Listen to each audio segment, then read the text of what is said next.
So Cam, where are you traveling to? I'm actually on my way home. I've just passed the exit for Evening Ranch.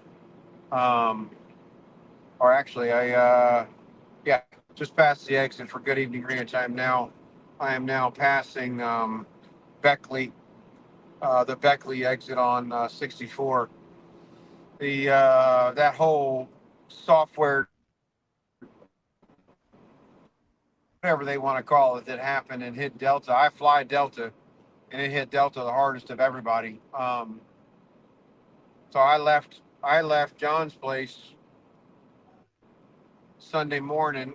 We grabbed some breakfast, stopped by Walmart to get a couple of things, grabbed some breakfast at Cracker Barrel. I got a phone call from a customer that says, "Hey, I want to close the deal on a machine. Can you be here tomorrow?"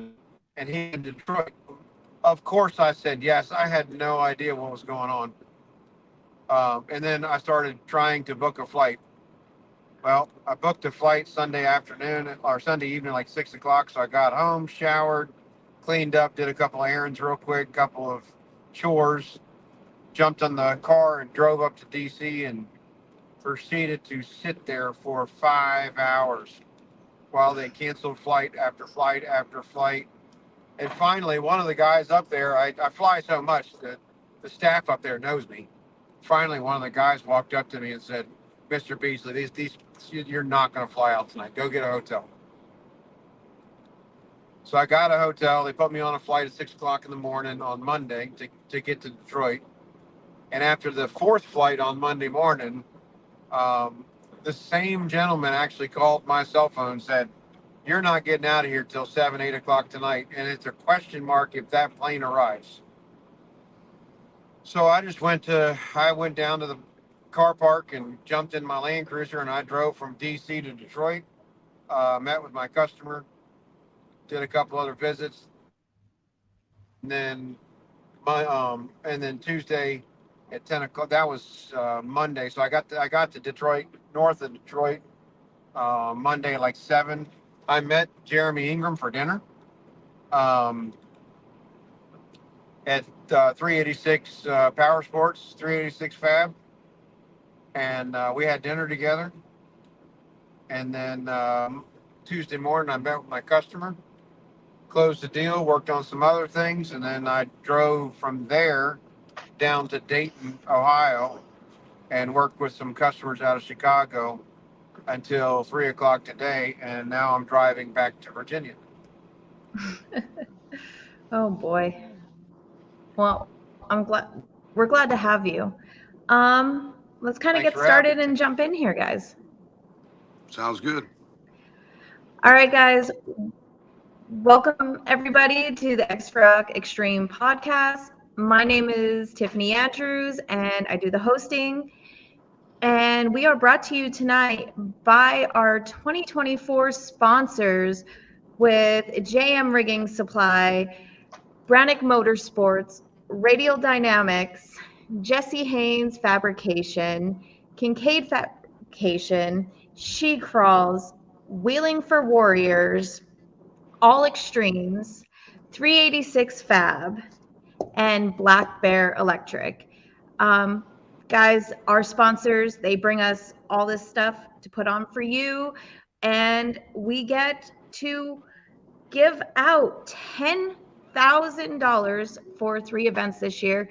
And one of them, of the winners of the $10,000, is Cam Beasley of Crazy Cruiser Motorsports. Cam, congratulations on your win last weekend. Um, you put on quite a show and definitely put you just heated everything up on Saturday, and I want to kind of get to you in a moment and talk all about that. But besides our sponsors, guys, we would not be able to put on these events without landowners like John Rubenstein of KS Off-Road Park. John, thank you for joining us and allowing us to put our events on at your park. Thank you for coming out. It's my favorite week of the year. It really is. I enjoy, you know, I've been wheeling for 50 years, and this is the next level of wheeling. Sorry And about that. I just, well, you all are next level. You know what I mean? So far beyond what I can do. And I can do a lot. you know, I really admire all the competitors are just badass, and I'm so proud to host it. John, man, you and I talked briefly Mhm. Friday night and Saturday night. Accommodating. I mean that the park is some of the hardest stuff on the East Coast. I mean, it's got vertical, it's got climbs. Um, the terrain moves. I mean, it's challenging from start to finish, and it's fun. Obviously, I think it's fun. Nobody can play with me. Let's go, Ricky Bobby. Nobody can hang with this. Um, I was gonna memorize that little line, Tiff. Like say, Tiff, I wake up in the morning, I piss excellence. Nobody can hang with my stuff, you know. So, but it, yeah, it's a blast. I mean, it's clear something clicks with my car, me, my tires, and that terrain. It was fun. Yeah, well, Absolutely. Go ahead, the John. m- the morning was challenging for everybody, and I felt bad. I felt bad, and I know it's competition for the guys like Caleb Redden and Skip who went first. With it rained overnight, and the rocks were all wet, and it takes some time to dry out, and seeing them struggle with their performance. Yeah. You know, Or when, just having the right tires. well, those Mickey stickies seem to work. My my friends, I never thought much of Mickey Thompson for off-road tires. They're drag racing tires. My a friend of mine had a set, and we both needed after our builds bought cheap tires, and he bought a set, and I bought a set of Mastercrafts. They were non-stickies, and they didn't work, and I just wrote it off to the fact that they're drag racing tires. What do they know about off-road? And Yeah. you sure schooled me. Yeah, well, there's a lot of stuff. There's always, I hope Bob Swinski's on here from Field and Forest. There's a ton that goes on in tires. It's not just the tire. It's how you prep it. It's how you, um, I had somebody up in Dayton go, how do your tires work so good? I had two bad courses in Dayton down in Tennessee, but other than that, my tires were just climbing everything like it wasn't there. And all of us spend a lot of time dialing our cars in, um, for different types of terrain, different types of air pressure. Um, and I had to do it at your place, John. If you probably watched it on qualifying, I Right. actually struggled a little bit. I only struggled in the one hole. The rest of it I did just fine, but I forgot to check my air pressure really, really closely. And I forget the number 3, which is where I had him in Dayton because it's really loose. It's sandstone. It's sandy. It's marbly. It's all of the above. And I had the front tires way low in Dayton, full of water. So they just wrap around everything, trying to get that little bit of extra Right. traction.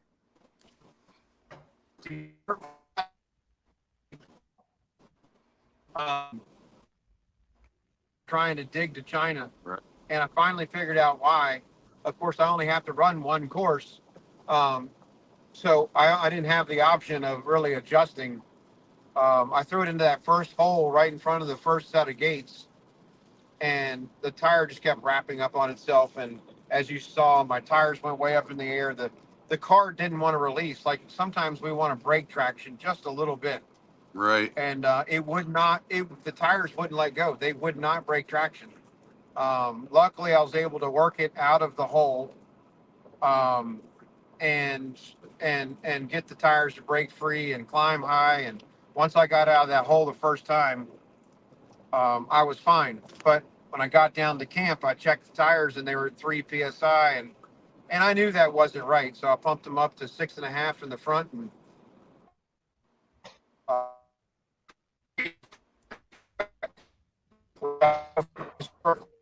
What, see, that's interesting to me as an amateur, because I would have figured, you know, when I have trouble at 6, I go to 3. You know, I do the opposite. Of course, I don't have water in my tires. You know, if I can't get it to bite, I'll go lower. You know, because the conditions do change up here all the time. You get a little rain, you know, suddenly you were going good, and then next thing you know, you can't stick to anything. You know, one thing you could have changed though, and I spoke to you about this before, you need to get a little bit of AC on that property because it was hot out. Well, I'll tell you what, somebody give me a $350 million lottery ticket, and I will get AC up there. I'll get machines like blows cold air on you. You know, they have them, but you know, we'd have to haul generators up to the top of the mountain, and you know, long extension cords so we could all talk to each other, and we'll get some cold stations. You know, because I don't like the heat either. You know, No, I spent the week before that sitting on a tractor turning a hayfield into a yard. You know, and it was pretty brutal. sorry about that. I'm in the mountains right now, so no, I mean, you might lose me once or twice, but in a minute I'll break out of the mountains and Right. we'll have good signal. I said to him, Cam, that he needs to get some AC for that hot weather that he had last weekend. Yeah, it was warm for sure. You know, getting back to the tires though, I was going to say I was talking to you, but I think I'd already lost signal. I could hear you, but you couldn't hear me. That's a completely different ball, John. But young man, I think we're losing you again. I can't hear that. I guess we're not supposed to talk about tires. We're going to come back to the tires, Cam. Wait till you get a little bit better service. John, one thing, we have been putting on competitions at Chaos since 2019, and Cam is a second-time winner there. What is your take of the events, and then how we conduct them there, as far as I know, like you and I spoke about it, about the difficulty and everything like that. Well, my take is it's extremely challenging terrain, and it changes with rain and humidity, you know, and also where you are in the course. You know, the rocks will actually get smoothed up, you know, as people spin on them. So you actually lose traction as the day goes. You know, in some cases, you know, we had the opposite case because they dried out and the spinning was on wet rocks in the morning. But, you know, my take is it's extremely challenging, and I'm proud that I have the place where I can give that to, you know, people. That, you know, I always kind of halfway wished I grew up on the West Coast, because I always had a little bit of the West Coast big rocks here, and, you know, there was nobody to use them.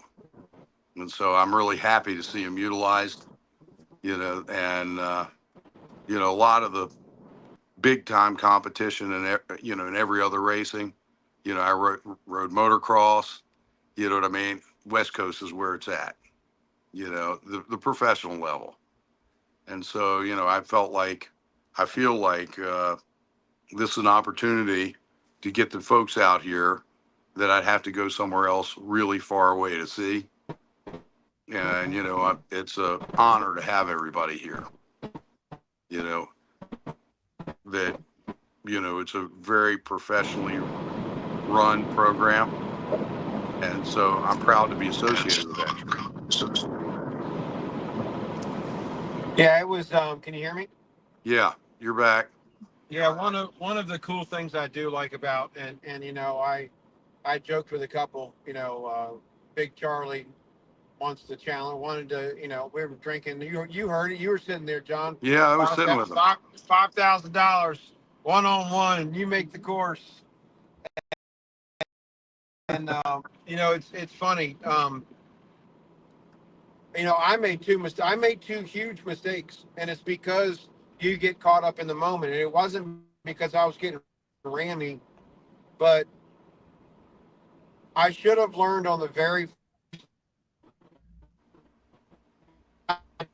nobody else had that day, because I walked up there, I checked the videos, and literally everybody, I walked almost a minute faster. I just sat there and turned my tires until they hooked up, and I drove right to the top. And what I should have done was learn from that and gone to the middle gate, driven up that, even if I had to launch it a little bit, driven up that, done the drop, and then gone to the gate I shot up. And then I should have been more patient on the last drop, and I'd have been so far ahead of everybody. I couldn't have been caught. But unfortunately, I didn't think that way. And that's something we learn as we compete, you know, slowing down. I mean, literally, I should have done that, driven down after the first gate, paused and looked at the course again and go, I should try that before I can't get back up here. And I didn't. Um, so there's a ton of strategy in it. And like I missed two great opportunities. I'm not saying I would have made it. I think I would have. Matter of fact, I'm pretty confident I would have. It was so dry. It was getting so dry, and my tires were working. The car and the tires were working really well. Um, but there's just that, you know, it's just that strategy where sometimes if you don't slow down and reassess after every gate in this format, you can lose. You can lose the event.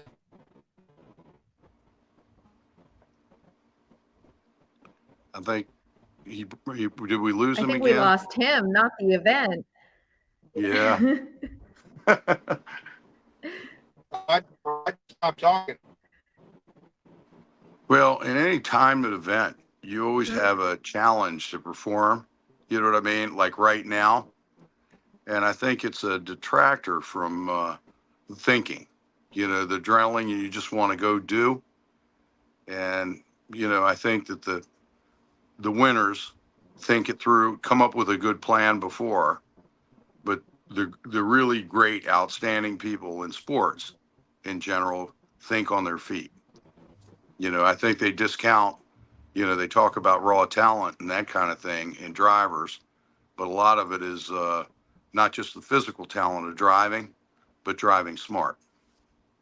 You know, and I think you did a great job over the weekend, and I think you drove smart, but every driver will think he can improve. You know, if you look at it, everybody thinks they can do a better job, and that's what makes you better. That's how you grow. Absolutely. I think we lost him altogether, didn't we? I don't even see Hans his picture. he goes Here I right said, now. Cam's challenge is retaining cell service. right, and here I said something nice about him. You know, I Oh. probably shouldn't have said. That's the right time to say something nice about somebody when they're not listening. Don't want to No. get a big head. I'm complimenting his driving. So as we're like, until we wait till Cam gets better service, let's kind of talk about your park in general. How Okay. big is this park? The park is 400 acres, and it's set up differently than most parks. You go to a lot of parks, you pick a red trail or a green trail or blue trail, and you're kind of stuck on that trail the whole time with the same skill level. We set this park up. There's 12 and a half miles of trail, but the obstacles are off the trail. Now, mind you, some of the trails are harder than others. Uh, a skilled driver, can make it, make it around the park on a stock vehicle. And I mean, a stock vehicle with off-road tires, not, a stock, Honda Pilot, because I've had people show up like that, you know, but a stock vehicle with off-road tires should be able to make it around the park at, picking a line. But, the real obstacles set off to the side, rock piles, they're down logs. We have an obstacle course that's got whoop-de-doos and a V ditch and a mud hole that, that's 50 yards long. That's quite a challenge to get through. We've got that red clay here, and if you don't have enough speed, it'll fill your tires and stay filled. Yeah. And you're driving on bologna skins. It's, I like to, when the customers come, I like to hook up before they go in the mud hole, so I get them out. You know what I mean? Yeah. The old hook the strap up before you, so you don't have to jump in the mud hole to hook them up. Exactly. Everybody thinks they're going to make it, but they don't want to get out when the water runs in the doors, and hook up. And then I don't want to climb in water that deep and stick my head underwater and hook to them, So For sure. I kind of recommend that we hook up before, but it's, there's something here for pretty much every level of wheeling. If you can make it up, you know, up to the shack, there's something that's going to interest you where you can spend a full day riding around and doing things. And I think a Yeah. big thing about a park is the camaraderie, you know, meeting a group of new people who you haven't made friends with yet and finding out you got a lot in common, you know, sharing a meal, maybe a beer afterwards, it's a lot of fun. And that's what keeps me doing it, because I've met a lot of really quality people. And, I enjoy knowing people who are willing to get dirty, willing to test their limits. It's an exciting group. Now, John, you used to do like a lot of like 2 to 3 public events a year, but your main focus there at the park lately has been more so to like the private side of events and things like that. And some of the things that you do there, on the private sector of it, it's very interesting. Could you kind of tell us a little bit about that? Yeah, sure. AK and I run programs for government agencies where it's basically overland, hardcore overlanding is what they need to know about recovering vehicles. What to do if you're ill-equipped to recover a vehicle, driving techniques, and high-speed driving. We'll cruise around the park at 30 miles an hour, and you know how rocky it is. And we'll teach that. And so it's fairly exciting and fairly challenging. It's a diversified group from several different agents. Basically, the government agencies that work overseas, they may have to go to a foreign country. They're there isn't an airport near where they need to be. They may have to transit 200 miles in basically logging roads in varying conditions. Maybe not even a road, maybe through pasture or savanna. So it's pretty exciting. It's rewarding for all of us, and we're helping our country. So that's one of the things we've been doing. The other thing is that we're happy to do like private events, bachelor parties, a group, like a club. We've fallen away. Part of it is the logistics of managing a large group of people as far as trail guides, recovery support. It's a lot more effort on my part, to manage that.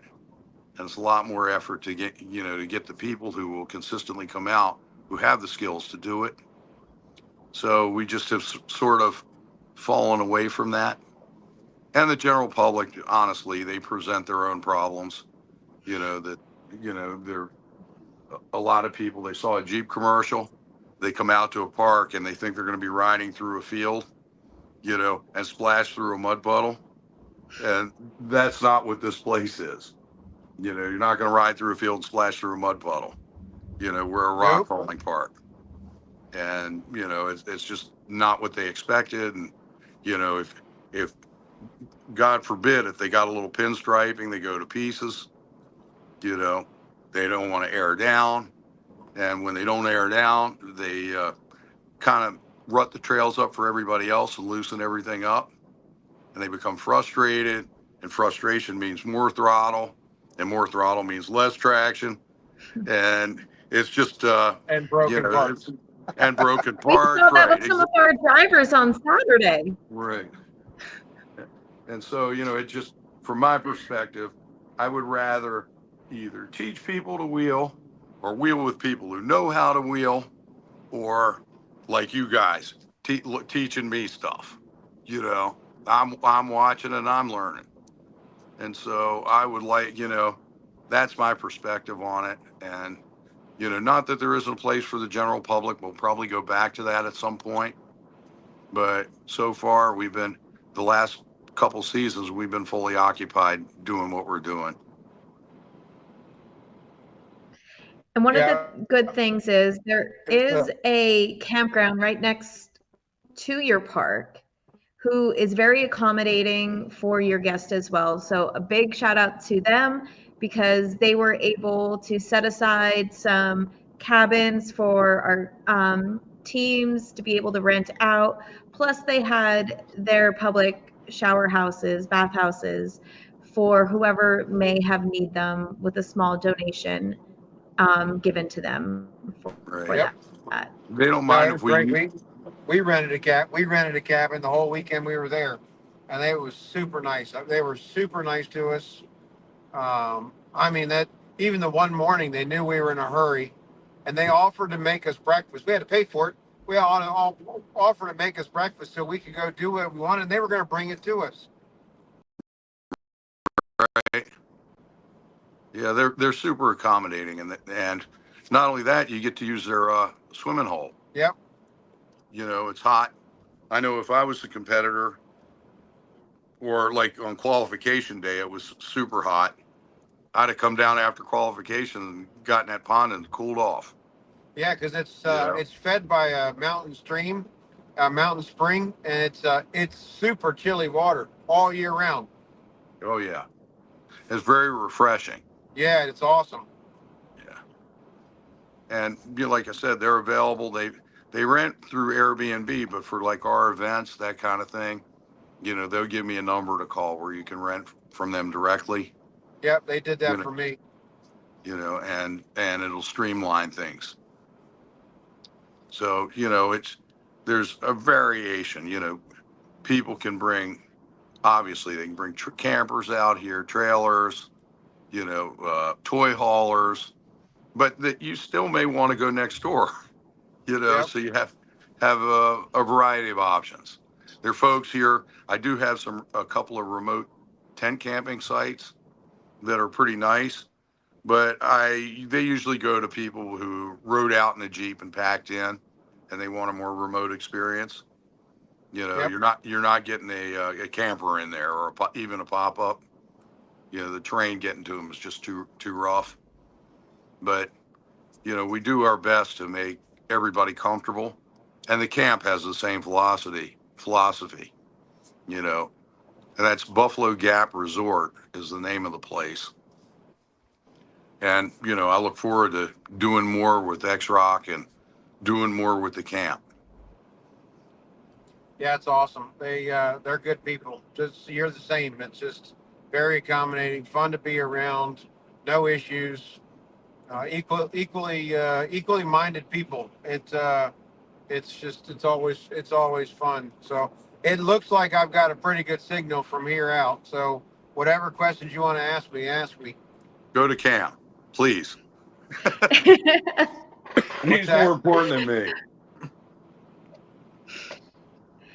So, Cam, you have been, like I mentioned to John earlier and to our viewers, we start doing events with X-Rock back in 2019.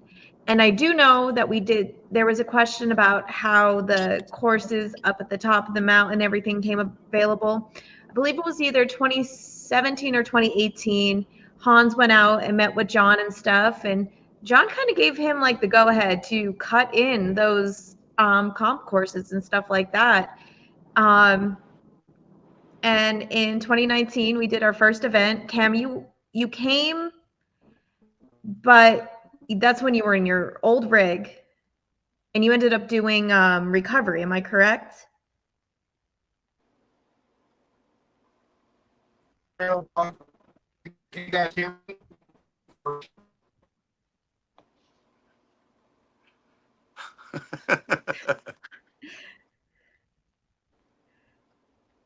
He had good service. Yeah, he got his 2 cents in Yeah. apparently, and that was it.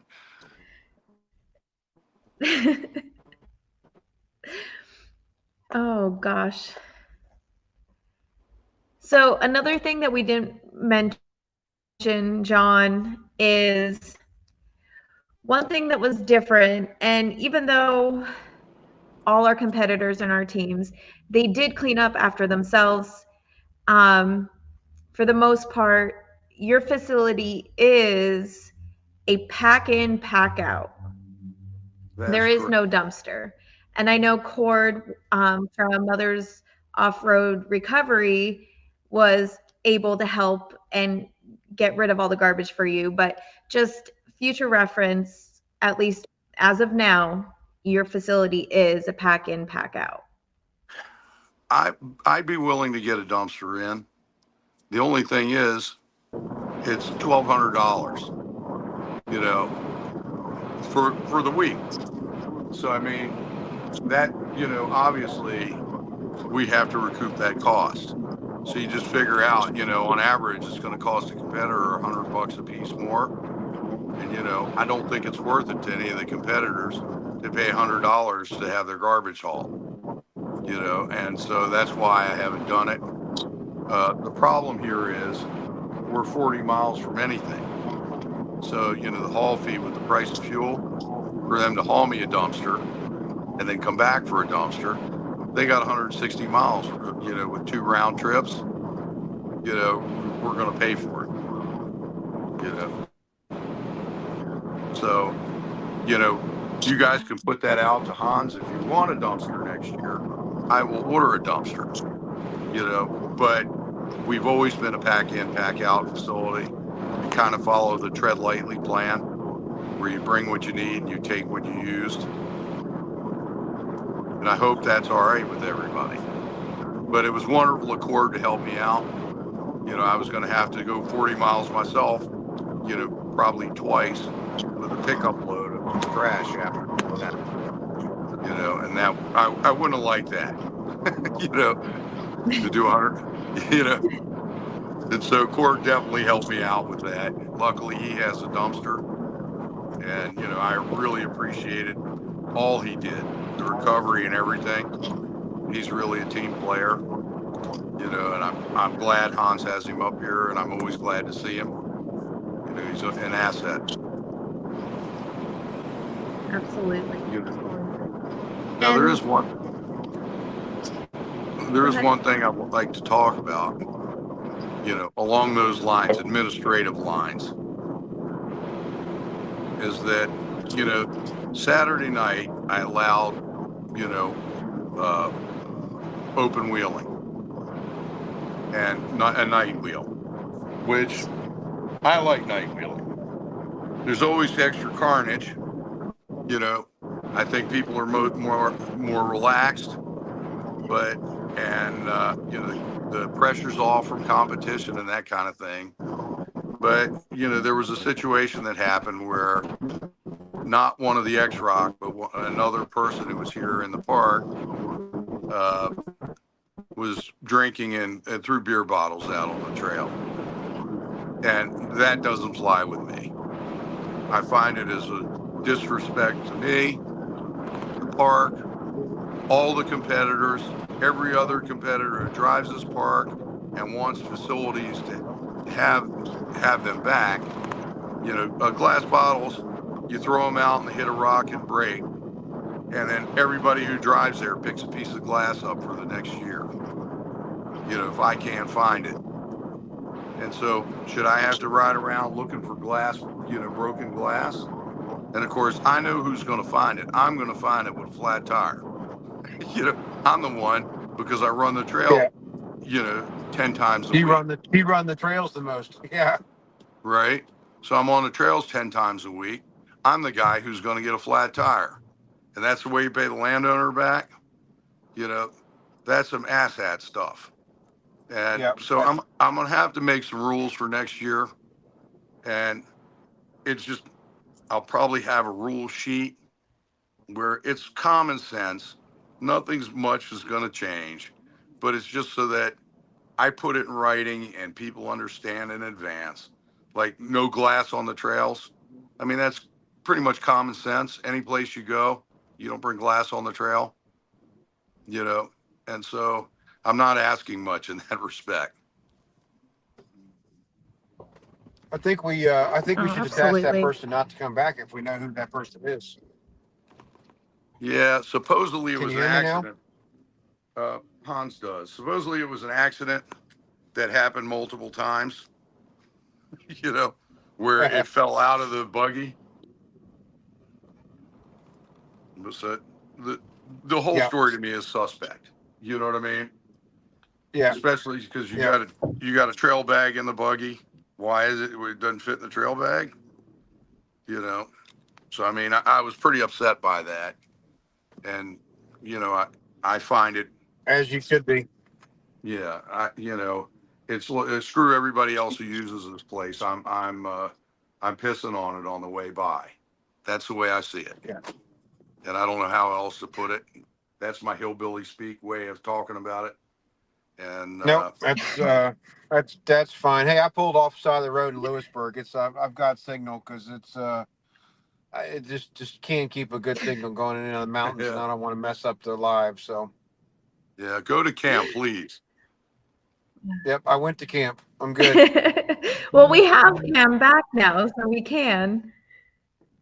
So Cam, I was saying about our first event at Chaos. You were there, but that's when you were in that old buggy, and you ended up doing recovery because back then you were also the only East Coast driver that was part of the JM Rigging winchline team. Who Jim now not only does he have a bunch of East Coast people, Jim comes out to the events. He's one of our sponsors. He helps us so much, but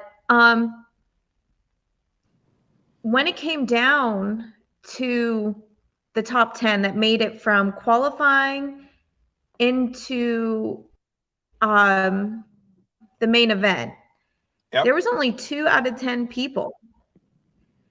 And even our last event at FRO, there was one person. That one person was you that has actually been able to compete in Hans's caliber of how he sets courses and everything else at these parks. Yep. Do you feel like you had like a slight advantage or even a little bit more knowledge of how to kind of like maneuver around some of these obstacles that Hans set? Well, yeah, I mean, I can address some of that. I mean, I joked with Hans, and Hans will remember this. I stuck my head near so he could only hear, and I said, Well, I guess we're going to find out because the last time I won this event, they all said Jeremy pulled me around and I just winched and I got lucky. And that second gate that I threw my car into, I didn't throw my car into anything. I mean, I just drove it up in there like I was supposed to. If you watch the video, and of course there is a couple really good videos. I've got one that's a video from the back. Joe just posted a video with Gatekeeper Off Road. Thanks, Joe. He posted a video today on Instagram from the front. And I would say that particular obstacle, nobody was doing it right. I mean, they're trying to break their cars. The West Coast group, and I love them to death. They're friends. They're just like brothers to me. They just were. You can't crawl that one and square up into it like a normal notch because the lower part of the obstacle throws you to the left. Does not allow you to crawl into it and stay square. So I knew 100% what had to be done, was drive up in there, set the front axle, drive the rear around so you're squared straight up on the wall so you're looking at the people up top, and then just start to drive forward until that front tire hits the wall. And once that front tire hits the wall, you just load it up a little bit and you drive straight up the wall and turn left. So you get into the obstacle. It's really the only way to get into that obstacle. I knew that. Um, and I will tell you, if Dale Stotler competed, he would have known that. That's how he drove it in the bash buggy. He drove straight up the wall and turned left, and dropped into it. Now, unfortunately, he broke his links and rear axle and tore the car all to pieces because it kind of pinned him. He pinned hard. I think Yeah. he's Well, the he one tried that to. originally made that left side, that standalone rock, Yeah. like like so loose, because just trying to get him recovered, and that was like, I guess 2-3 years ago, trying to Yep. get him out of that notch. Yep. So I drove that one. I knew how to drive that one. In my mind, when I started the course, I closed my eyes, I got calm, did the first obstacle. I was pretty stoked after that. I was trying to tell you guys earlier, I really should have calmed down. I wasn't really not calm. I just wasn't. I didn't stop. I should have paused at the bottom, done the middle gate, because I could have driven right up that. I've got two advantages with my car, and it's why I do fairly well in this platform. My car is bigger. Um, the chassis is smaller than almost every car there, including the other moon buggies. My chassis smaller, but I've got 70-inch wide axles with the big tires, and I'm 110-inch wheelbase. Um, so if you look at the video that we posted, I think the reel we posted today, you can see that V crack. I'm not even in the crack. I'm on top of it. And I was able to sit there and wedge the rear axle in and get the rear just to start pushing. And once the rear caught traction, I was just going to drive to the top. I should have done the same thing in the middle. I didn't. Um, so I left gates on the table. And I messed up the last drop down at the bottom of the course. That was 100% on me. I got a little rammy, and it was still damp. And once you fell off of that and bellied, you were not crawling back up. You might have been. If I had stopped, I probably could have squared back up, backed out of it the whole way, and gone back in. And I should have. I didn't. So I feel like I left two gates I left two gates on the course that I should have easily been able to get. So and I came off, and of course I was excited because I got two gates. But you can ask Hans, I was pissed because I really was mad at myself. I was really upset that I did not slow down just a little. I mean, I was driving really good Saturday. I'll toot my own horn a little bit. I was under control, had the car going. Driving wise, I was in a good place, but I was really upset with myself. I was actually mad at myself after the first course. I knew at Toldon's, and I came off the course, I might have lost the event by not doing those two gates because I could have gotten both gates. So anyway, that's so that there's that, and then the second course. I mean, obviously we had a long day. That course dried out quite a bit. Of A all lot the of courses, the competitors going in from qualifying, after qualifying, before it start raining, everybody was saying that the second course was going to be more challenging than the first. They expected to do well, and then we got that crazy amount of rain that wasn't supposed to happen until Saturday afternoon. And it seemed like all 10 of you were, with the issues with it being so wet and so slick on course one, everybody came out and killed it on course two. But you went out there, not only killed it with those 4 gates, but you created a brand new course on top of that. yeah. I So think, that's a big joke. I what were mean, they there's been calling it? The all cam dozer. the killdozer. Charlie's got a killdozer. Somebody's got a cam dozer. Somebody, Dave Book told me I I was think it the was chaos. I was the Mac chaos Dickey. killer. Yeah, Dave Book said I was the chaos killer. Uh, um, there's a couple of things. At that course, it has nothing to do. I mean, it does have something to do with how I drive. It has nothing to do with that I was being rammy or the car, but part of it does have to do with how I drive. And on solid ground, it's real easy. So a lot of guys just drive. They don't drive through the brakes. I drive through the brakes almost always, like the entire course.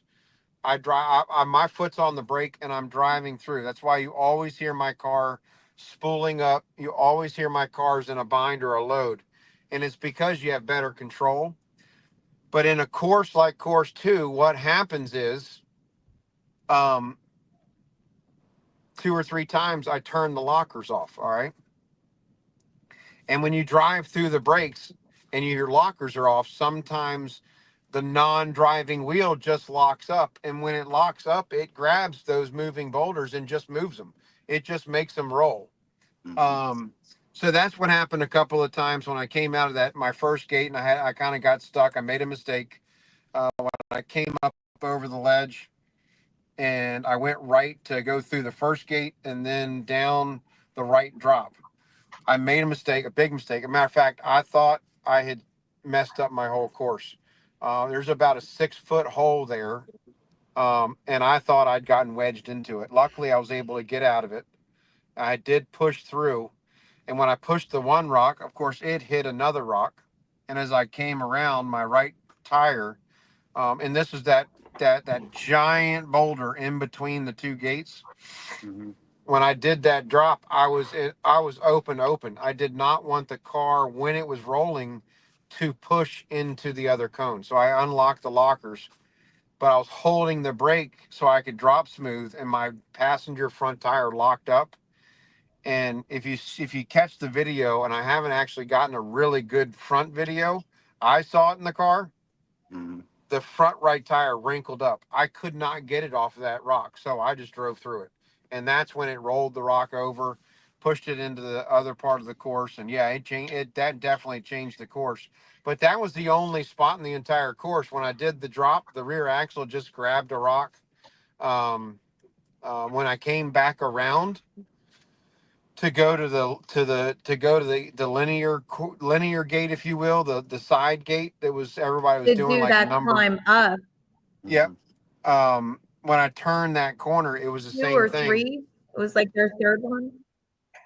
Yeah, everybody was doing it as the fourth or third, if you will, when you came back up and drove through it. And same thing. I probably should have Mhm. kept my lockers on in that case, and just crawled it and crabbed.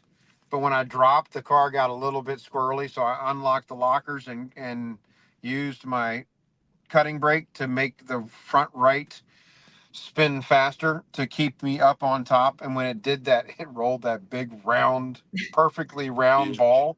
Right. I mean, wasn't even in that gate, and it just rolled it to the top of that drop, which ended up getting Charlie because I already talked to him. He knows he made a mistake. He should have just pulled up to that one and pushed it, and he probably would have. By gates, he would have tied me. I'm not sure he'd have caught me on time, but by gates, he would have tied me if he had just pushed that rock down the hill instead of trying to drive around it.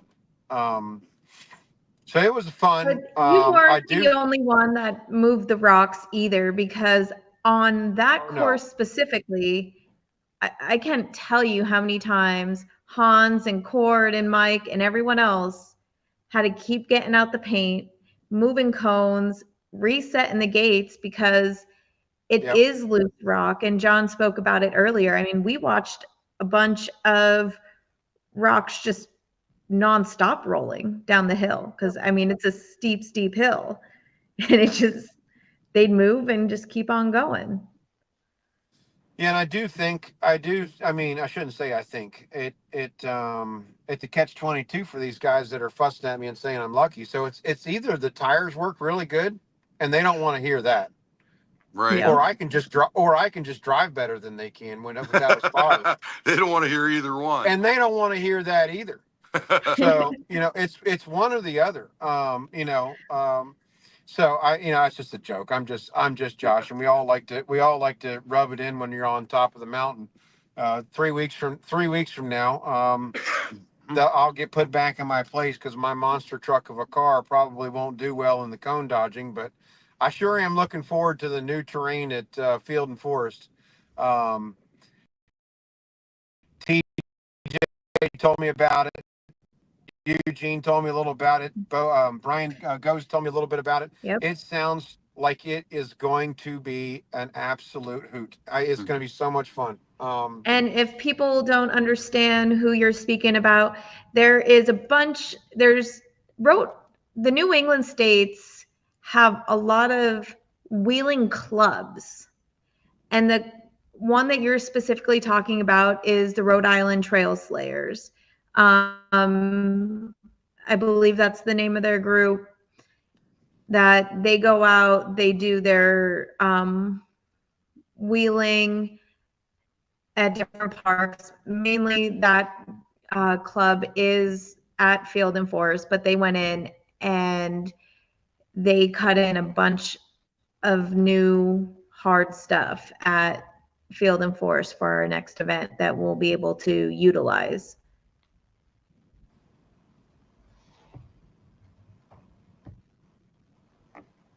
I'm sitting here reading some of the comments. So I've been trying to post them up as they're coming through. Yeah, I'm gonna.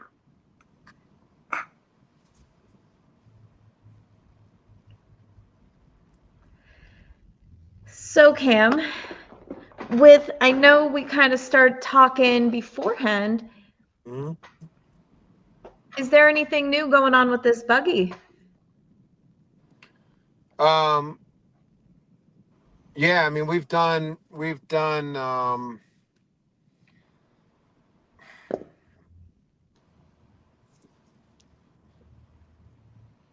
I'm trying to think. I mean, the car. We'll go down to. I think I know where you're going with this. You asked the question a little bit funny. Um, the the car this year got a huge Well, upgrade. I was trying to be discreet and vague. All right, that's fine. Interesting enough, I'm thinking about selling the car, putting the car up for sale after I've got a commitment to run We Rock and X Rock, the next two events.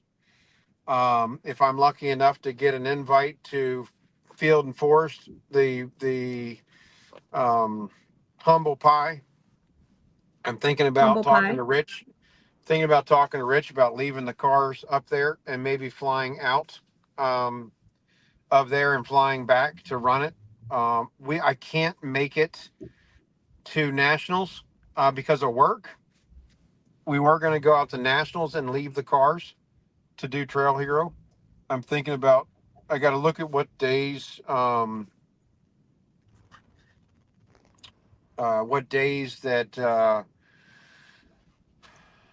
I keep losing my train of thought. What days that Field and Forest is the humble pie, and in relationship to Trail Hero, we have a spot in the LCQ for Trail Hero for the Trail Breaker.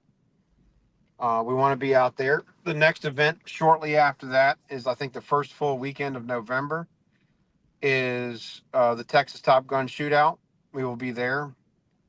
And then I've got one commitment with Mickey Thompson at the PRI show. We will be featured in one of the booths for Mickey Thompson up on the stage. It's a pretty cool spot. Awesome. Yeah, they brought me in last year, and this year they're actually doing a feature with my car. So there's a couple of things we're talking about doing, possibly putting the car up for sale after that. That will be after the first week, and it can be for sale after November. We're going to race prep it, pull the carts, tear the car down, repair any damaged tubes. There's a couple little boogers on the front of the car. I'm going to cut the front off, just clean it up and make it a really nice. Clean the chassis up, get rid of the bent tubes, and there's a couple of dents and dings and deep scratches and stuff you just deal with throughout the season. So the car will be prepped 100%. And it'll be up for sale. But then on the flip side, I may just keep running it. I don't know. I'm kind of getting to be one with the car. The last event at Tennessee really turned around. TJ Tanner's came on as my spotter, and he's going to spot for me and Rich, and we're going to finish out the season. And we're talking about having him come on all next year. It's a rare moment when you get a spotter that not only is good, but calms you down naturally. Like, he doesn't even have to try. Just his tone of voice over my earpiece, over the speakers, literally just is a calm, even tone. And we just meld so well. So there's all kinds of different avenues, things we're looking at. Want to finish this year out. So there is a possibility the car gets sold. Um, and we'll take the money that we get from the car. And I have a 2-seat comp Hulse chassis that's sitting in the garage ready to go. I will put the exact same axles I have under, the 70-inch wide. I don't want a narrow car. You know, I like what Han sets. I like the big stuff. I like the trail breaker. I like the trail wheeling. I like my big giant hard obstacles, and the little tiny cone dodging cars, and you can see it on course. They're amazing vehicles. But when you get them into huge obstacles, you really have to work that car really hard. And they do well, but you really have to push them hard. When you have a little bit bigger car, and it's not a whole lot bigger. I mean, we're talking inches. I'm 2.5, 3 inches longer. At least that's what she said. 2.5 inches, 3 inches longer than the chassis, or in the tires, and I'm like 6 inches wider. And I'll pick on like Charlie Senior's cars. Like, if I'm not mistaken, it's 107, 108 wheelbase. I'm 109 and 3/4, 110. He's 80 or 81 wide, I believe. I'm 87. So it's not a huge number, but when you walk up to his car and you look at it, and then if we're side by side, my truck car looks like a monster truck compared to it. And we're talking inches. And for what Han sets, I'm a firm believer that the big car is a little bit better car. Um, Somebody says, Rusty says, Cam, do you think the previous? Yes, I do. We've been kind of talking about this. I do believe 2 years ago when I won it. I mean, I knew how to drive the one gate. I'm the only person that's ever driven in it and driven out of it. Um, so I do believe there's a little bit of experience there. Um, I didn't take full advantage of that experience. Like I said, with the bottom drop, I knew how to do it. I just didn't do that. But yes, I do believe there was. And I also believe East Coast wheeling. Um, I grew up wheeling, going down to Tellico, um, uh, Gray Mountain, Windrock, all these different places where the obstacles move. And John knows this. I know he does. We Yep. used to call it the Tellico bump. Yep. It's not, I mean, literally, that's what the East Coast wheeling people called it. And it was let your tires warm up just a little bit, back up 6 inches, and you don't hammer down, you just roll through it. And Mhm. there was a ton of that, especially on course two. Um, like entering the lower part of the course left of that tree. If you notice, I mean, Caleb he monster trucked through that thing and you didn't have to. Right. Everybody that went through that at full wide open throttle struggled, but Brett made it look easy. I Mhm. feel like I made it look pretty easy. Little Charlie made it look easy. And there was a few of us that you just lined up on it and just kept momentum through it. And you just kind of float through. That's kind of what I call the Teleco bump. Right. Um, so I do believe that was an advantage also. Well, I just And have let's super sticky differentials. That's how I do it. love you, yeah, Charlie. I love you, buddy. Yeah. Charlie Messenger's finally on. Yeah. Um, Oh, so so I now we mean, have to stop talking all that bad stuff about him now? Yeah. oh no, we can go right back and start talking about Charlie again. Charlie, I whipped up on you Are you I gonna mean, bad. are we gonna go back to talking about how Damn. you're bigger than him? Damn. Oh yes. I mean, his mom called me and said, Cam, it looks like you're bigger than Charlie." And it was so bad. I didn't even call Charlie to tell him this week. I thought he was going to cry. No, it was good. One of the other things we're not talking about, and we all say we felt bad for Caleb and Skip. I do feel bad with him because Yeah. I was in that spot twice at Field and Forest. Um, One because I didn't qualify well, and I had to go first with a half inch of rain, um, and and the entire course up there was just about.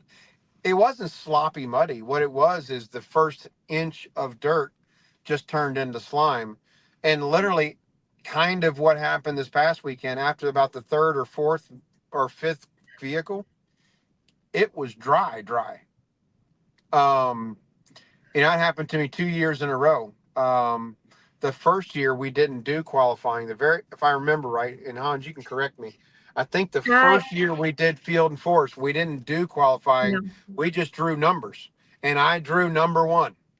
Um, the second year, which was last year that we did Field and Forest, we had qualifying, and I qualified last. I qualified number 10, um, and so I had to go first, and it was muddy. So I do feel bad. I do and don't feel bad. It does make a difference, and I can tell you 100%. And another one, It like could, you can't see the comments from Instagram, no, I but can't. another one that, was kind of up in that lineup was James Dunham, because I Yeah. noticed For sure. he offered to give you 4 chicken nuggets and a zebra cake for your buggy, in case you're Yep. interested, Cam. No. It's going to take way more.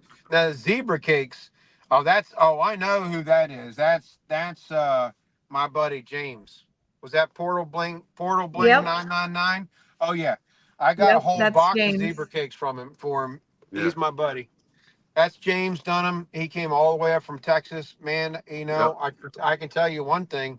If we lived closer, him and I'd be best friends. We have so much fun together. He calls me. We text in the middle of the night. It's just a hoot because we're like two brothers from another mother. We love to go wheeling. We love to go trail wheeling. We love doing the hardest shit we can see in front of us. We both have a six 12-year-old sense of humor. Mhm. So he's a whole lot of fun. And James, thanks for coming up. I mean, he drove the Yeah. Thank you. 24, 25, 26 hours to get here. Um, it was awesome. The first one to drive, we have to name it James's crack. He drove it Yeah. before the rocks broke, and he was the Yeah. first person to ever drive that clean. And yeah, not only Absolutely. that. Because one thing a lot of the other people don't know is all our other events prior to the one this past weekend at Chaos, they were invite only events. Yep. So And back then, they were also allowed winching, yep, which we don't, we that's a don't do taboo anymore. word in our series anymore, and everything like that. So, this was like a true testament of how everything went down, how everything was. And it was the no spotter this event. So it was literally just you guys and your buggies. And it was pretty awesome Yeah, to watch and see. it was awesome. It was so much fun. I mean, yeah, of course I'm high on life because I want it. It is just fun. I mean, Mhm. it's a trail breaker. It's a big event, and all of in our sport, this type of event's a big event, and you can ask anybody. It doesn't matter who it is. Caliph, he's won 3 trail breakers.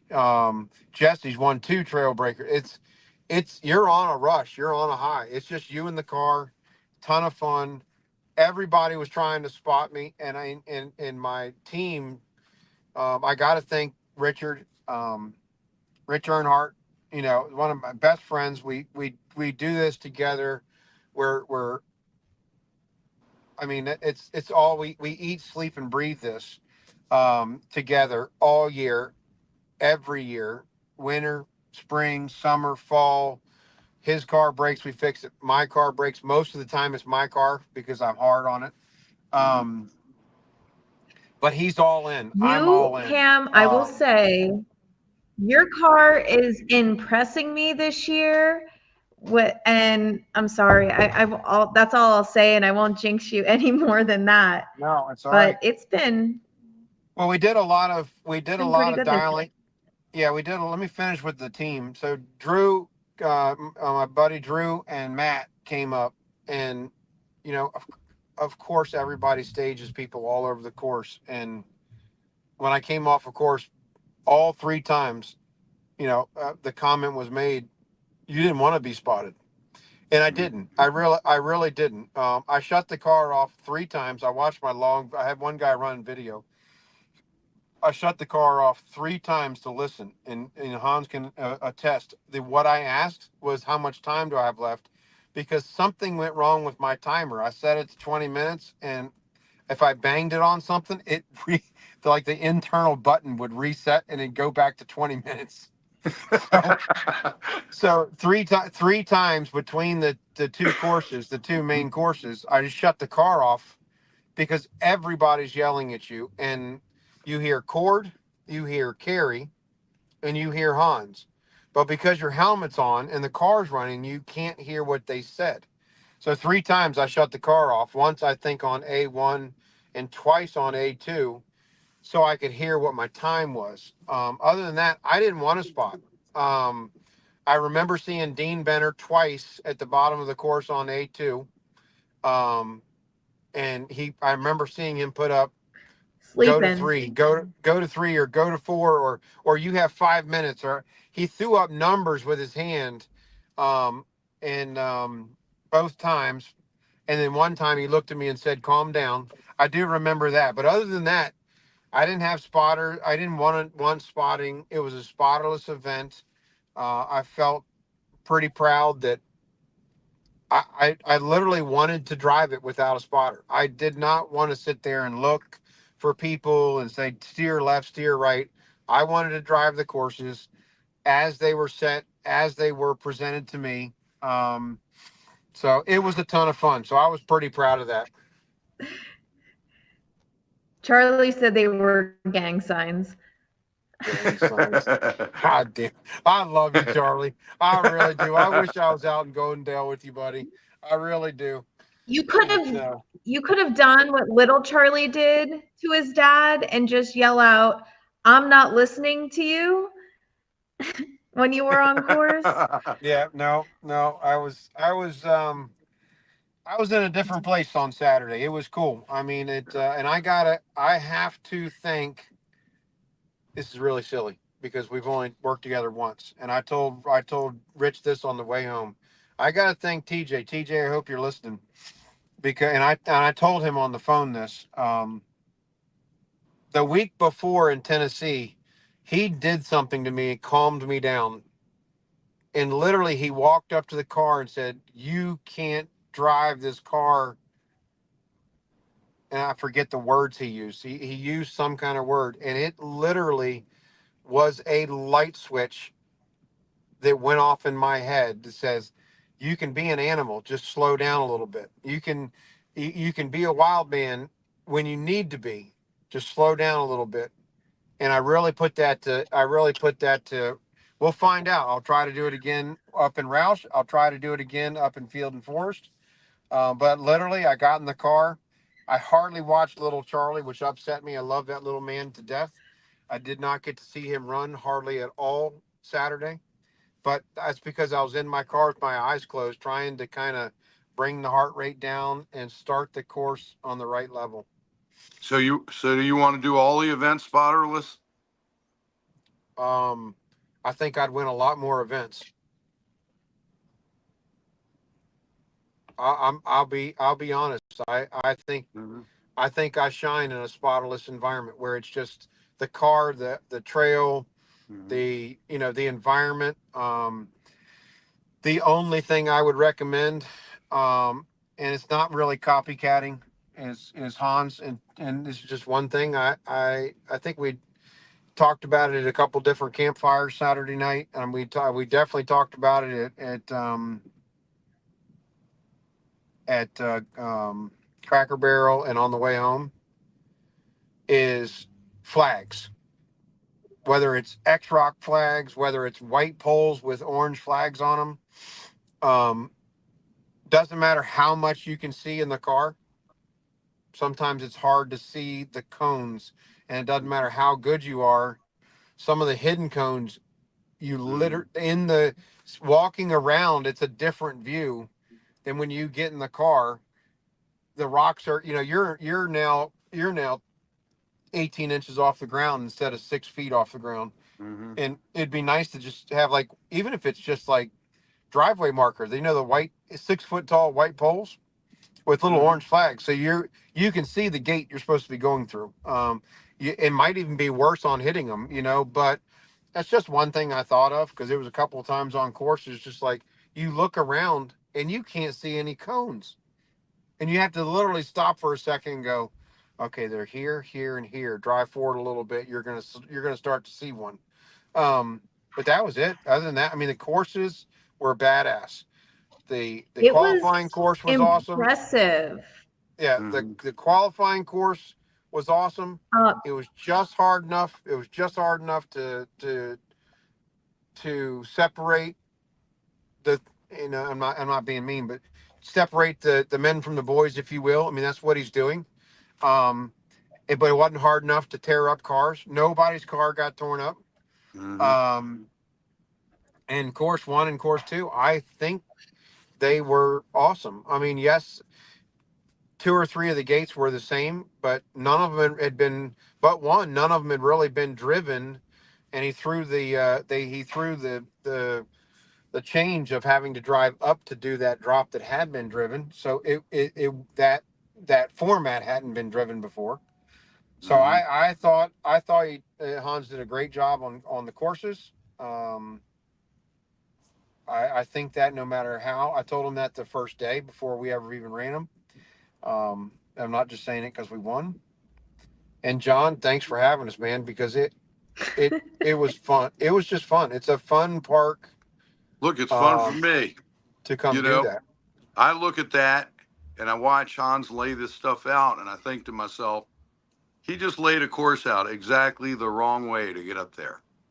And then I watch you guys do it. Like, he picks the hardest way, seems to me. Like the way that if it was like, well, if I had a crawler, I would get up there. This is the way I'd want to go up there. Of course, I'm a practical wheeler. I'm picking the easiest way, you Yeah, know. But Hans is he picks a challenging course every time, and he does it right. Like, he blows yeah, me away.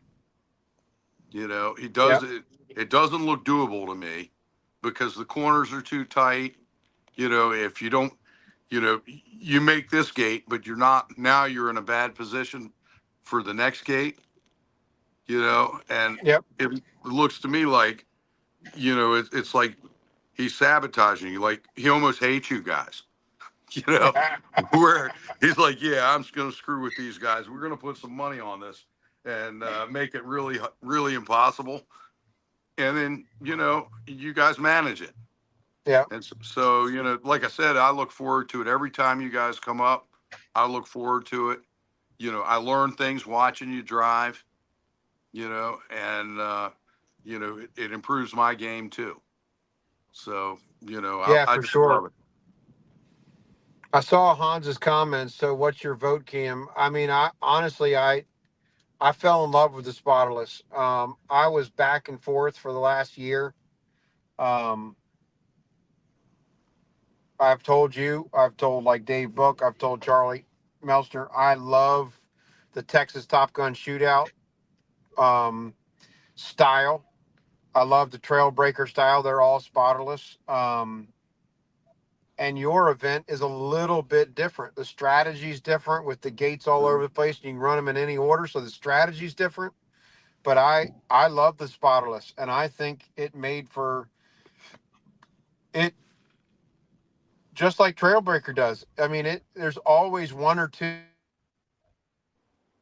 at the top, and there's always 4 to 6 at the bottom and they're all everybody that made the event's good drivers. But on that given day, it always puts the cream at the top. I was on top this time. It won't always be that way. I'm really proud and really happy I made it to the top. But I think the spotless event's where it should be. I'll put my 2 cents out there.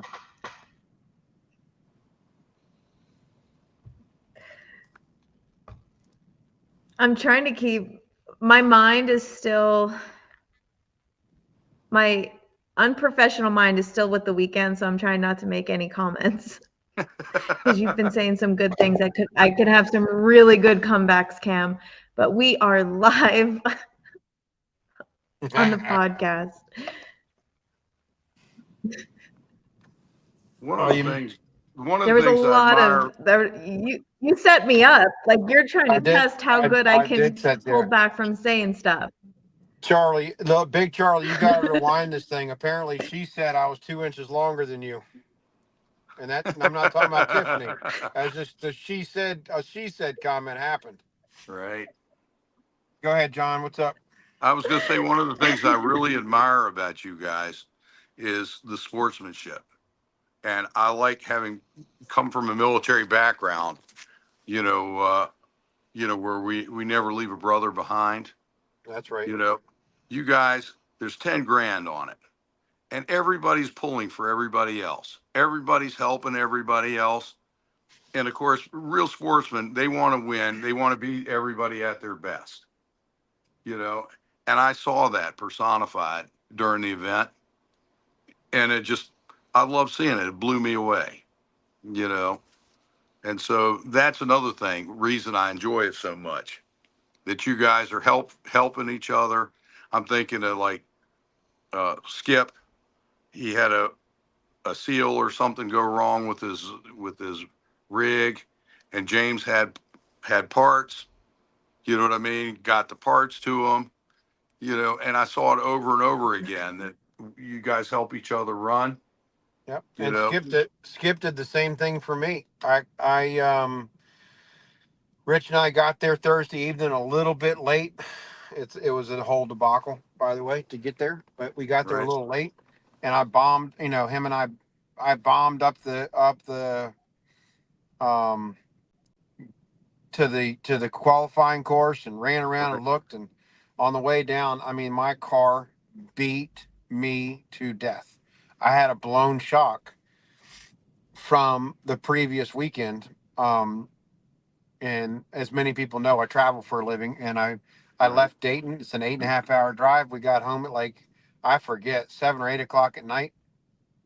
I literally went out and cut the grass, went in and had dinner, showered, went to bed, and got up at 4 o'clock in the morning. And I was on my way to on my way to work. And so the car stayed in the trailer, and I really, for the first time all year, got I Rich kind of eyeballed it, but we're packed into the trailer, and we got to the course, and the shock was blown. And I mean, I just said, "Hey, my shock's blown." And I walked over to little Charlie and said, "I think we might have one." And Skip's like, "Well, I know I've got the right one," and just handed me a box and said, "Put it on, use it. If you damage it, buy me a new one. If you don't damage it, take it apart, unbolt it and ship it to me."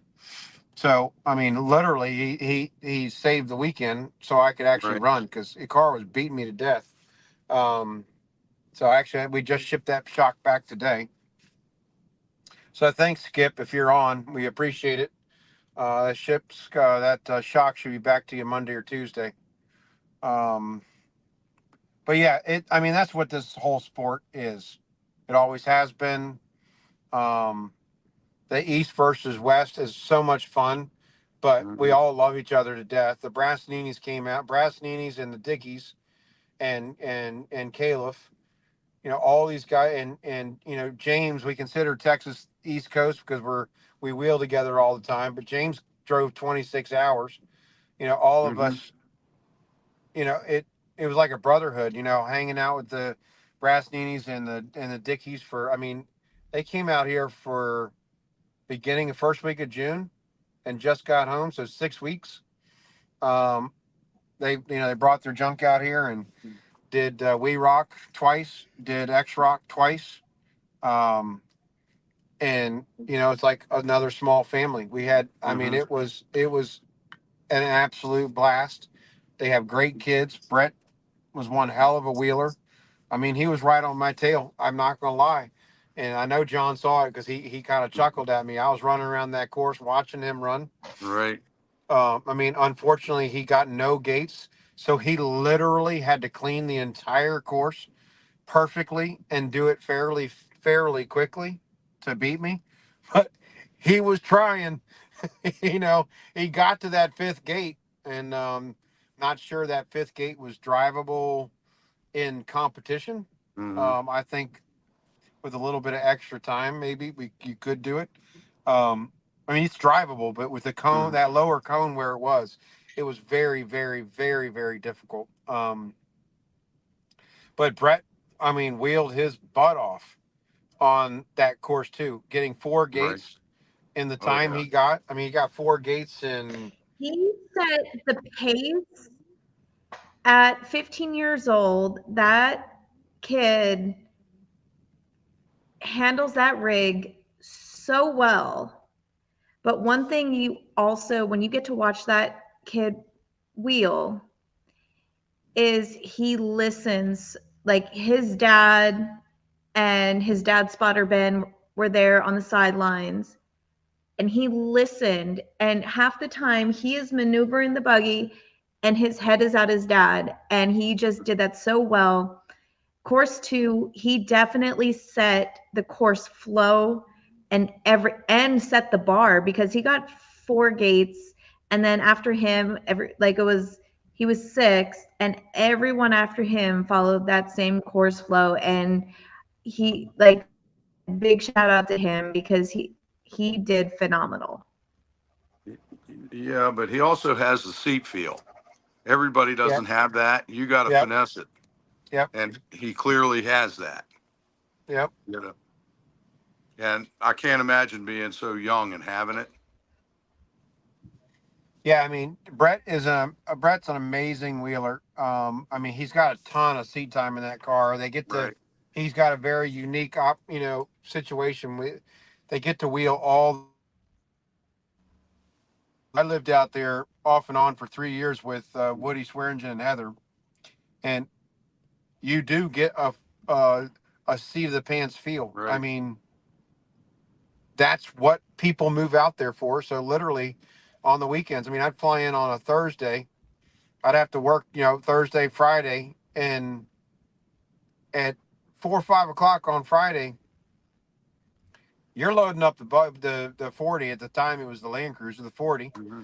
and you're heading to Sand Hollow. Get the Right. 2-3 hour tour in. You wake up on or Saturday morning, and back then, it was a whole bunch of people that we used to wheel all day. We go out for 6, 7, 8 hours, come back, have dinner, everybody come over, and turn right back around, do it Sunday. And that was every single weekend. Um, and I travel for a living, so it wasn't during the week. And like Woody, he'd Right. go out 2 or 3 times during the week. It's and Brett does have so somebody called me, a very good friend of mine called me the other day and said, if you ever have a chance to do it, get a spotter that drives around a 1/10 scale RC car that Hmm. loves wheeling. And it's because, and Brett does that also. And I think Hmm. part of his ability is in his mind. Um, he can picture the car from outside of the car. He loves his rock crawler. Of course, he's also got a unique situation. He's got a rock crawler that is identical to his car. It literally is his car. Hmm. Um, so he kind of knows, his brain just works that way. He's used to driving and it's not an excuse. The young man is exceptional with that car. Um, and I chuckle, and it'll aggravate him to death. He's better in that car than Caleb is, and that may surprise people. He is 100% better at driving Caleb's car than Caleb is. Now, Caleb might like to launch and do stuff and do crazy things and launch off it has the cojones to do it. But when Right. it comes to the finesse side of wheeling that car, that young man actually drives the car better than Caleb does. And you know why? He's got more seat time in it. Mm. He knows what that car is going to do before it does it. So one of the things, and He's I'll stop with this, but there's one thing that Brett did, and I bragged to his dad when he did the shootout, the uh, bonus land of the shootout in Tennessee. There was a ledge at the top. It was about 4 feet tall, and the gate was set really narrow, like exactly 101 or 100 inches. It was for a bump gate. You literally had to Right. hammer through it. It was really narrow, and he missed it the first gate. And his dad's like, just blow the cone and go. And he's like, no, just back up and get out of the way. And he like literally hit it just 10% harder, landed it, and stopped the car before it went through the gate so he wouldn't hit a cone. And you can't teach that.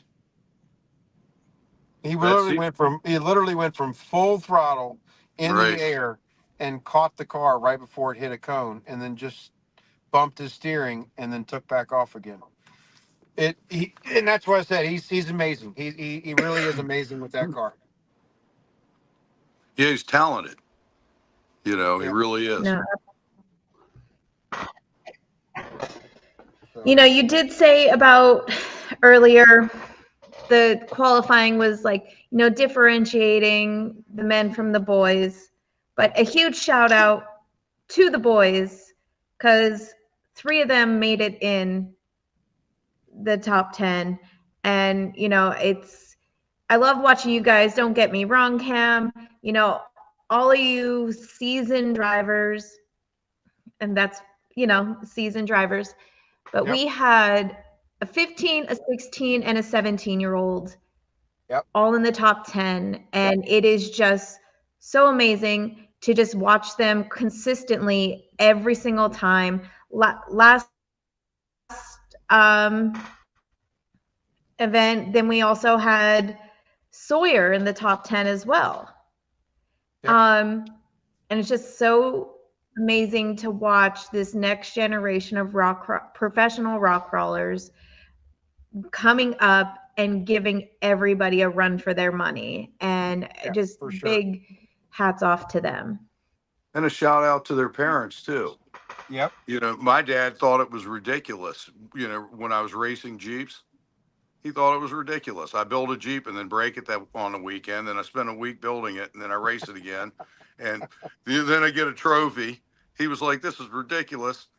There's a lot of parents would see that. And then I get hurt. You know what I mean? I got bruised ribs or something like that. And I come home and my friends are helping me fix my Jeep. Yep. So it's a shout out to the parents too, that put their kids in a position where they can learn the sport and grow, and boy, aren't they.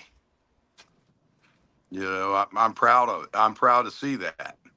It's really gives me hope in humanity, seeing those guys do it. Yeah, and these kids, they're well-rounded as well, though.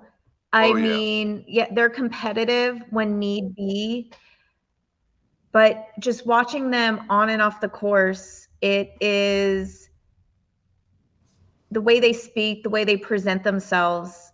They do it in such professional mannerism, and how you talked about the camaraderie and the support on the sidelines with the competitors. They do it well. Yeah, and look, little Charlie came over and made a point of introducing himself to me. I didn't know him; he didn't know me. It was very adult, Yep.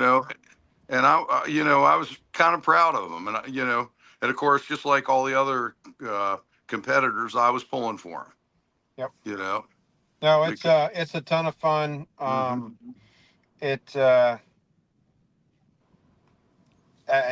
love the kids. I mean, I got to know Brett quite a bit while he was out here. I still don't know him as personal. He's a very quiet young man. I don't know him personally as well as I know Danny and little Charlie.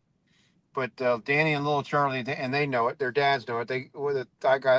I've got a special place in their heart, and they've got a special place in mine. I mean, when I get to see the guys, they run up, give me a big hug, and jump up in my arms, and we just have a great time, no matter where we're at. We do anything for each other, and that's it's just another testament. That is kind of how the sport is. Not everybody's that friendly, but for the most part, it's just a big family, and I do have to give one little shout out. Blue Collar Off Road podcast. I did that last week, right before the event. We did it on Tuesday, I believe, last week, and they released it on Thursday night or Friday. Go listen to them. That's a crazy bunch of 4 or 5 guys. They are a blast to listen to. I mean, when you do a podcast with them, it is an absolute riot because they go off the handle more than we do. It was fun, and we have the one podcast that we just released, and we're gonna do kind of a baby little mini series about Cam and Crazy Cruiser Motorsports and the history. So stay tuned. All right. That's pretty awesome to hear. I can't wait to listen. Blue Collar, they are an awesome podcast to listen to. They are very supportive of the off-road industry. They've had numerous people from our series and others on their podcast. I know they've had Hans, they've had Leah. I believe the Charlies were on. believe they've also had some of the New England guys and Bob Sawinski on. Great guys, great listens. And Brett Hockman. If somebody has a link to your podcast or the episode, just put it in the comments and give everybody an opportunity to listen to that. Yep, it was a ton of fun to do it. I'll give the quick plug if you don't mind. I know you don't, but many of my sponsors are also sponsors of the X-Rock series. But obviously, Mickey Thompson, they take really good care of me. Greg Mulkey with Raceline, huge supporter, always has been, of me and now the team. Warren Winch, JM Rigging, Jim flew out. Jim sponsors the team. We're one of the three on the cars or one of four cars on the East Coast. It's Crazy Cruiser Motorsports and the Melster Motorsports for the JM Winchline team. He takes really good care of us, but he also takes care of the industry. He supports all of us. He makes us great product. He flies out to support the event, and that's a big cost. He flies out, rents a car, pays for. I mean, he bought dinner. We made dinner that on Friday night. And Jim and I split that. It was his idea. He called me up, and I was like, "Yeah, I'll bring my grill, and we'll do it." Summit Jolene, Summit Machine, Behemoth Drivetrain. I beat my links and joints mercilessly, but we all do in this level of sport. We all do. We beat on our links and joints, and they just hold up like nobody's. I mean, she makes the best product. Behemoth Drivetrain. I know a lot of people walked up to see the car.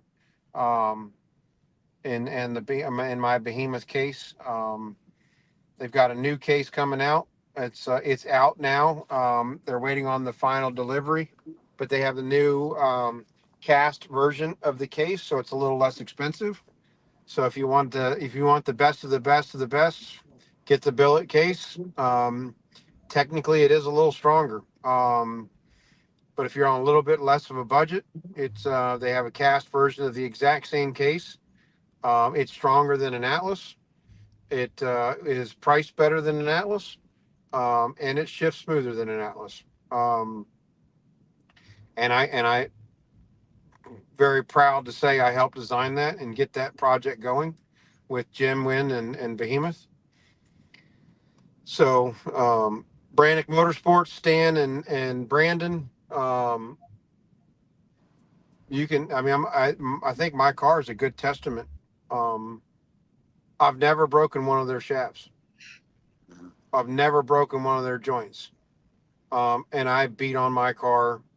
I just let it eat. I don't care. So that's that's a. And the other big one is, and it's a little bit of an unsung hero, is Jesse Haynes. No, I don't have a Jesse Haynes chassis, but I do have Jesse Haynes axles, and he helped me get those under the car this year. The axles were new this year, the portals, so we want to thank him tremendously. And then Howitzer Clothing, that's the last one we'll talk about. But they do all of everybody loves my t-shirts. The quality of the fabric, they're comfortable to wear. The sweatshirts are comfortable to wear. Go onto my website. We got new hats. All kinds of new hats. We have like 3 or 4 versions of the hats now. The little bucket, rough edge bucket hat that everybody likes. We're already starting to sell out of that. And so I appreciate everybody, but it takes a lot of money to do this, and every little bit, every $5, $10, $15 helps us pay for fuel, pay for food, pay for broken parts. It just helps.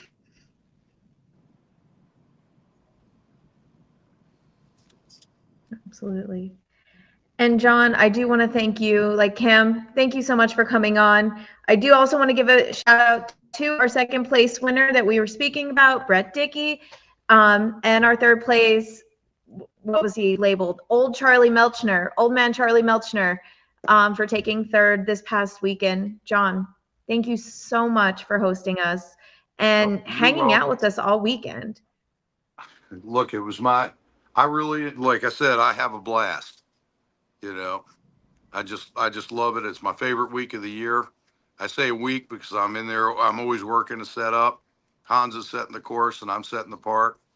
But, you know, I even enjoy being around the advanced party, you know, and y'all are my people.